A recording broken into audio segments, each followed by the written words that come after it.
వందనాలు తెలియజేసుకుంటున్నాను. ప్రభునందు ప్రియమైన దేవుని పిల్లరా, దేవుడు మనకి ఇచ్చిన సమయాన్ని బట్టి దేవుణ్ణి కొన్ని నిమిషాలు మనం స్తుతించుకున్నాం. వారమంతా మన పనులు మనం చేసుకున్నప్పటికీ ఆదివారం రోజున పిల్లరా మరి దేవుని మందిరంలో ఆయన ఆరాధించాలి కనుక మనందరం కూడా కొన్ని నిమిషాలు దేవుడు ఆరాధించుకునే అవకాశం, అదృష్టం దేవుడు మనకి ఇచ్చాడు పిల్లరా. మంచి సంగతులు ఈరోజు నేర్చుకుందాం.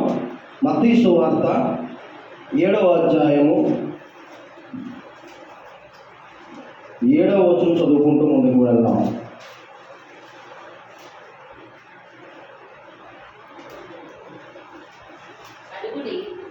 చదవమ్మా.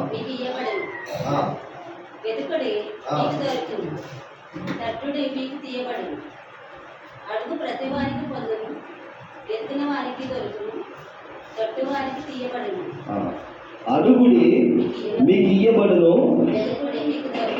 వెదకుడి మీకు దొరుకును. ఏంటి అడగాలి దేవుని మనం అంటే పిల్లరా, మన స్థితులను బట్టి మన పరిస్థితులను బట్టి దేవుడు మనం ఏదడినా కానీ దాన్ని చేయడానికి దేవుడు సమర్థుడు అన్నాడు. దేవుడు అడుగుడి, ఏదైతే మీరు అడుగుతారో పిల్లరా, దేవుడికి ఏదైతే న్యాయంగా ఉందో మీరు అడిగిన కోరిక, మీ సమస్య, మీ ఇంట్లో ఉన్న ఇబ్బందులు బట్టి మీరు అడిగినప్పుడు అది ఏంటంటే దేవుడు చేస్తాడంట.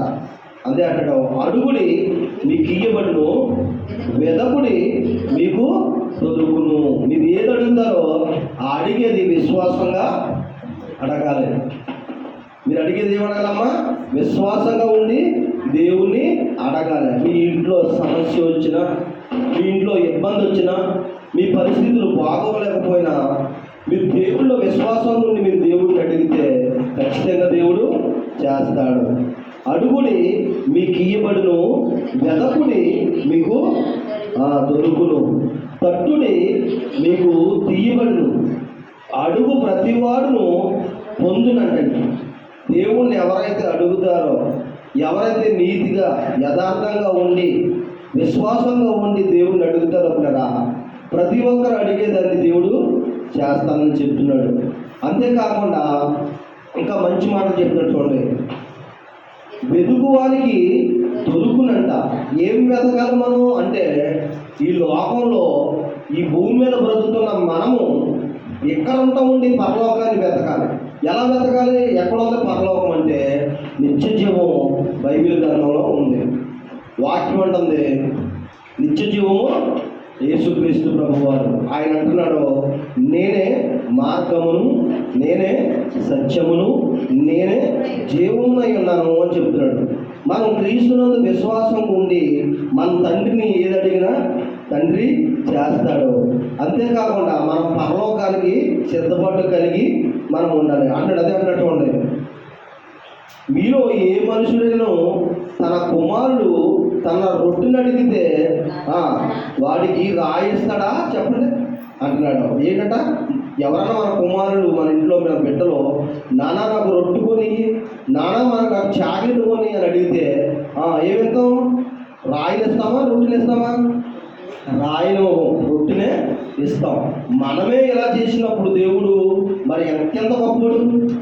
మన హృదయాన్ని ఎదిగిన దేవుడు, ప్రేమకే ప్రతిరూపమైన దేవుడు. మనం అడగగానే మన బిడ్డలకు ఎలాగైతే ఇస్తున్నామో అడిగింది దేవుడు అంతకంటే గొప్పవాడు కాబట్టి ఖచ్చితంగా ఇస్తాడు. అదే అంటున్నాడు, మీరు ఏ మనుషుడైనా తన కుమారుడు తన రొట్టెను అడిగిన ఎడలా వాడికి రాతునిచ్చినా, చేపను అడిగిన ఎడలా వాడికి పామునిచ్చినా అంటున్నాడు. చూసారా? ఆలోచించండి. మన బిడ్డలకు మనం ఏది అడిగితే అలా చేస్తున్నామో అలాగా మన దేవుడు అంతకంటే ప్రేమామయుడు. అయితే దేవుడు అంటున్న మాట ఏం అడగాలంట? మీరు అడిగేవి ఈ లోక సంబంధమైనవి కాకుండా దేవుని విషయాల్లో కూడా మనము మరి ముందుకు వెళ్ళాలి. మత్తయి సువార్త 6వ అధ్యాయము 35వ వచనంలో చూడండి ఎంత మంచి మాట ఉంటుందో. మీరు వెతుకుతున్నారు కదా, ఏం వెతుకుతున్నారు అంటే బైబిల్లో నుంచి నిత్య జీవాన్ని మనము వెతకాలి. చూడండి ఎంత బాగుంటుంది అన్నమాట. చదవండి. మత్తయి సువార్త 6వ అధ్యాయము 33వ వచనం. కాబట్టి మీరు ఏమడగాలంట? కాబట్టి మీరు దేవుని లోక సంబంధమైన విషయాలే కాదు, మీరేమడగాలంట, ఆయన రాజ్యాన్ని, ఆయన నీతిని మనం వెతకాలంట. ఏం వెతకాలమ్మా? పరలోక రాజ్యాన్ని ఎలాగెళ్ళాలి, మనం పరలోక రాజ్యాన్ని ఎలా సంపాదించుకోవాలి, మనం దేవుడికి ఇష్టడుగా ఉండాలంటే ఈ లోకంలో ఏం చేయాలి, ఏం చేస్తే దేవుడు మనల్ని ఇష్టపడతాడో, మనల్ని మెచ్చుకుంటాడో అక్కడ ఆగా ఈ భూమి మీద మనము ఉండాలంట. మొదట ఆయన రాజ్యాన్ని, ఆయన నీతిని వెతకండి, అప్పుడు మీకు అన్నీ కూడా దేవుడు ఇస్తాడు. ఒక ఆవిడంట, ఈ ఒక న్యాయాధిపతిని, ఒక ఒక విధవరాలన్నమాట, ఏంటంట, ఏదో తగువ ఉందంట, ఒక సమస్య ఉందంట. ఆ న్యాయాధిపతి దగ్గరికి ఎంత మాట వచ్చేదంట. ఆయన ఎవరికి భయపడని వాడు. చూద్దాం ఒకసారి అది కూడా ఎంత బాగుంటుందో చూడండి. లోకా సువార్త 1వ అధ్యాయం 6వ వచనం కదా, 18వ అధ్యాయం 6వ వచనం. లోకా సువార్త 18వ అధ్యాయం 6వ వచనం. మంచి మాట చూడండి, ఎంత బాగుంది. మరియు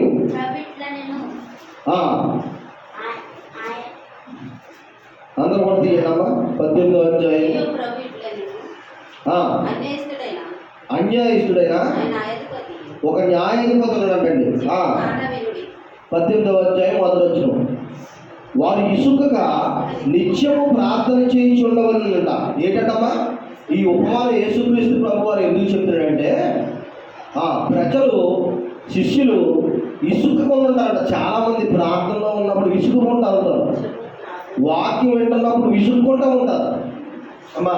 అలాగే దేవుడు కొన్ని సందర్భాల్లో కార్యం చేసేటప్పుడు కొంత సమయం పట్టినా చాలామంది ఓర్పు పట్టలేరు. వాళ్ళు ఓర్పులో రావడానికి, వాళ్ళు విసుగు చెందకుండా ఉండడం కోసం దేవుడు ఒక మంచి మాట చెప్తున్నాడు. చూడండి ఎంత బాగుందన్నమాట. వారు విసుగుగా నిత్యము ప్రార్థన చేయించి ఉండాలని అంతకు ఆయన వారితో ఈ ఉపమానం చెప్పాడు.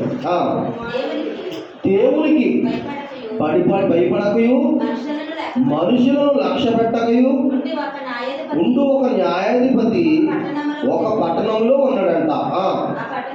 ఆ పట్టణంలో ఒక విధవరాలు కూడా ఉన్నదంట. అమ్మా, ఇది ఎందుకు చెప్తున్నాడు ఈ ఉపమానం అంటే, మనుషులు విసుకరాకుండా ఉండడం కోసం, పట్టుదలగా ప్రార్థన చేయడం కోసం ఈ మాట చెప్తున్నాడు, ఈ ఉపమానం చెప్తున్నాడు. ఒక ఊళ్ళో ఒక న్యాయాధిపతి ఉన్నాడంట. అసలు ఎవరినే లక్ష్య పెట్టాడంట. అలాంటి న్యాయాధిపతి దగ్గరికి ఒక విధవరాలు వెళ్ళిందంట. ఆమె అతని ఎద్దకు వచ్చి తరచుగా వచ్చిందంట. అంత మాట వస్తుందంట. అయ్యా నాకు తగు తీర్చాలి, అయ్యా నాకు ఒక సమస్య ఉంది, పరిష్కారం చేయాలయ్యా అని ఆ న్యాయాధిపతి దగ్గరికి అంత మాట వచ్చేదంట.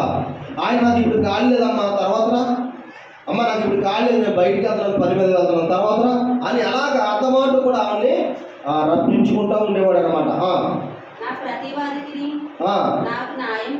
నా ప్రతివాదికి నాకు న్యాయం తీర్చమని తరచు వచ్చినా కానీ అతడు కొంతకాలము ఒప్పకపోయేను. తర్వాత అతడు నేను దేవునికి భయపడకయు, మనుషులను లక్ష్య పెట్టకయు ఉండినను ఈ విధవరాలు నన్ను తొందర పెట్టుచున్నదే కనుక ఆమె మాటికి వచ్చి గోజాడకుండానట్లు ఆమెను న్యాయం తీర్చుతానని తనలో తాను అనుకున్నాడంట. మరియు ప్రభు ఎట్లను ఆ అన్యాయస్తుడైన ఆ న్యాయాధిపతి చెప్పిన మాట వినుడి. దేవుడు తన ఏర్పరచుకున్న వారు దివారాత్రులు తాను కూర్చి మొరపెట్టుకును. ఈ మాట ఎందుకు చెప్తున్నాడంటే, దేవునికి మొరపెట్టుకోవాలంట. అమ్మా, మీరు బాగా ఆలోచించలే. ఒక న్యాయాధిపతి అన్నాడు, ఆ న్యాయాధిపతి దగ్గరికి తరచుగా విధవరాలు వస్తుంది. అయ్యా నాకు ఒక న్యాయం తీర్చలే, నాకు సమస్య ఉందయ్యా, తీర్చాలయ్యా, నా ప్రతివాదికి నాకు మీరు న్యాయం తీర్చాలని చెప్పి తరచుగా వచ్చిన, నాకు ఖాళీ లేదమ్మా, నాకు పని ఉంది, బయటికి వెళ్తానమ్మా, తర్వాత అని ఎన్నిసార్లు చెప్పినా ఆమె వెళ్ళిపోతుంది. ఏం చేసిందట, మనం ఇందులో ఒక నీతి వెతకాలి. ఏంటంటే అది ఆమె వెళ్ళిపోయింది, పిసికి ఇక నాకు న్యాయం తీరుతలేదు, ఇంకా నేను వెళ్ళను అని అనలేదు. అర్థమైందమ్మా? తరచుగా ఆయన ఎన్నిసార్లు చెప్తే అన్నిసార్లు వెళ్ళిపోయింది. పలానా రోజులు రా, శుక్రవారం రా అంటే శుక్రవారం వచ్చేది. రేపు మరలా ఆదివారం రామా కాలేదంటే ఆదివారం వచ్చింది. అలాగే అంత మాట వస్తున్నప్పుడు ఈమె గురించి ఈ న్యాయాధిపతి ఆలోచించాడంట. ఏమని? నేను ఎవరిని లక్ష్య పెట్టను, నేను ఇన్నిసార్లు చెప్పినా కానీ ఆవిడ విసుగుగా వస్తుంది కాబట్టి ఈవిడికి న్యాయము ఖచ్చితంగా నేను తీర్చాలి అనుకున్నాడంట. మరలా ఒకరోజు వచ్చినప్పుడు ఆవిడని తీసుకొచ్చి ఆ సమస్యను పరిష్కరించాడంట. ఇది ఎందుకు చెప్తున్నాడు దేవుడు అంటే మనలో విసుగుబాటు రాకూడదని. ఆ విధవరాలు ఆ న్యాయాధిపతి దగ్గరికి ఎన్నిసార్లు వెళ్ళినా కానీ విసుగగా వెళ్ళినప్పుడు ఆ న్యాయాధిపతి మనసు ఏమైందమ్మా? మనసు ఏమైంది? జాలిపడింది, కరిగింది. అయ్యో పాపం, ఇన్నిసార్లు తిరుగుతుంది ఆవిడ, నేను ఇన్నిసార్లు ఎందుకు రప్పిస్తున్నాను, నేను ఇన్నిసార్లు ఆవిడ రప్పిస్తున్నాను, అయ్యో పాపం అంత మాట తిరుగుతుంది, ఆవిడకి న్యాయం చేయాలని ఒకనొక రోజున ఏమైందమ్మా? మనసు మారింది. చూసారా? ఇక్కడ దేవుడు మనకి ఈ మాట ఎందుకు చెప్తున్నాడంటే మన మనసు విసుకకుండా ఓర్పుగా పట్టుదలగా భక్తిగా మనం ఉండాలని మనకు దేవుడి మాట ఉపమానం చెప్పాడు. రోమీయులకు రాసిన పత్రిక 12వ అధ్యాయము 12వ వచనంలో ఒక మంచి మాట ఉన్న చూడండి, ఎంత బాగుంటుంది ఆ మాట. రోమీయులకు రాసిన పత్రిక 12వ అధ్యాయము 12వ వచనం.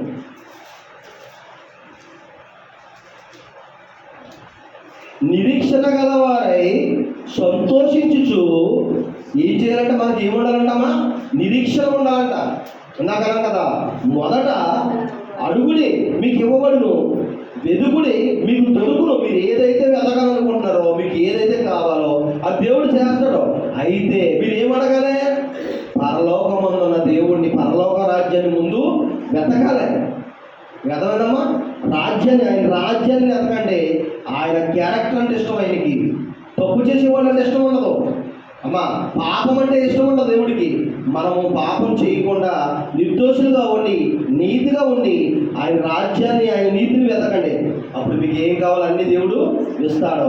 ఇక్కడ ఇంకో మాట చెప్తున్నాడు, ఆ విధవరాలు తరచుగా వెళ్ళి విసుకగా ఎన్నిసార్లు రప్పించినా, ఎన్నిసార్లు ఆవిడ తెప్పలు పెట్టినా కానీ ఆవిడ ఎప్పుడు ఇసుకగా ఆయన దగ్గరికి పదే పదే రమ్మన్నప్పుడల్లా వెళితే ఆ న్యాయాధిపతి మనసు ఎలాగైతే కరిగిందో అమ్మా, ఆ న్యాయాధిపతి మనసు ఎలాగైతే మార్పు చెంది ఆమెకి న్యాయం తీర్చడో అలాగా దేవుడు మనసు కూడా మనం మెప్పించాలి కదా. మనం ఇసుకకుండా ఉండడం వరకు దేవుడు ఆ మాట చెప్తున్నాడు. ఇక్కడ చూడండి, నిరీక్షణ గలవారై అమ్మా, నిరీక్షణ గలవారై ఉండి సంతోషించుచు. ఎంత బాగుంది చూడండి అన్నమాట. నిరీక్షణ గలవారై సంతోషించుచు అదుకోండి శ్రమయందు ఓర్పుగా ఉండాలంట. శ్రమ వచ్చినప్పుడు ఏం కావాలి మనిషికి? పాపం వస్తే ఉపయోగం ఉండదు. శ్రమ వచ్చినప్పుడు ఏం కావాలమ్మా? ఓర్పు కావాలి. ఓర్పు మనం పొందుకున్న విశ్వాసం అప్పుడే కాపాడుతుంది మనల్ని. ఎందుకంటే నా దేవుడు, నేను నమ్ముకున్న దేవుడు నన్ను విడవడు, ఎడబాయడు. నేను నమ్ముకున్న దేవుడు నన్ను విడిచిపెట్టుకోడు. ఎందుకంటే నేను జీవం కలిగిన దేవుడిని నమ్ముకున్నాను. ఇదిగో మాట ఇచ్చిన దేవుడు, మాట తప్పని దేవుడిని నమ్ముకున్నాను నేను అని మనం ఏం చేయాలి? విశ్వాసంగా ఉండాలి, ఓర్పుగా ఉండాలి. నిరీక్షణ గలవారై సంతోషించుచు శ్రమయందు ఓర్పు గలవారై ప్రార్థన యందు పట్టుదల కలిగి ఉండాలంటండి.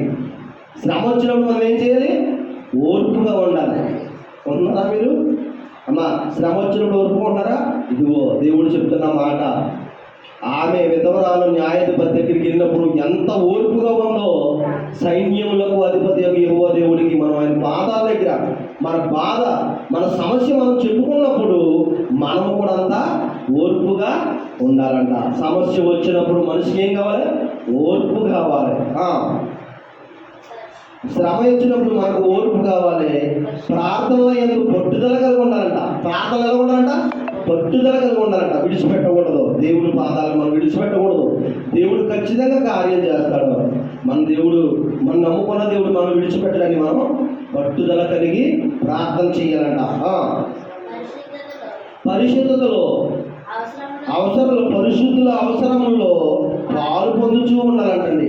పరిశుద్ధుల అవసరంలో ఏంటంటే మన ఇంటికి ఎవరైనా సంఘస్థులు కానీ సేవకులు కానీ వచ్చారనుకో, ముందుగా ఏం చేయాలి? కూర్చోబెట్టి, అయ్యగారు ఇప్పుడు మంచినీళ్ళు తాగండి, అయ్యగారు కొంచెం కాఫీ తాగండి. మన సంఘస్థులు వచ్చారనుకో, అమ్మ కూర్చో, ఇప్పుడు మంచినీళ్ళు తాగు, కాఫీ తాగు అని వాళ్ళకి ఆతిథ్యం ఇవ్వాలంట. ఒకరి పట్ల ఒకరు ప్రేమ చూపుకోవాలంట. ఒకరి అవసరతలో ఒకరు తీర్చుకోవాలంట. ఎవరికైనా ఇబ్బంది వచ్చితే, సమస్య వచ్చితే, డబ్బుల విషయమే కాకుండా ఏ విషయం వచ్చినా అవసరం వాళ్ళకి మనం ఏం చేయాలి?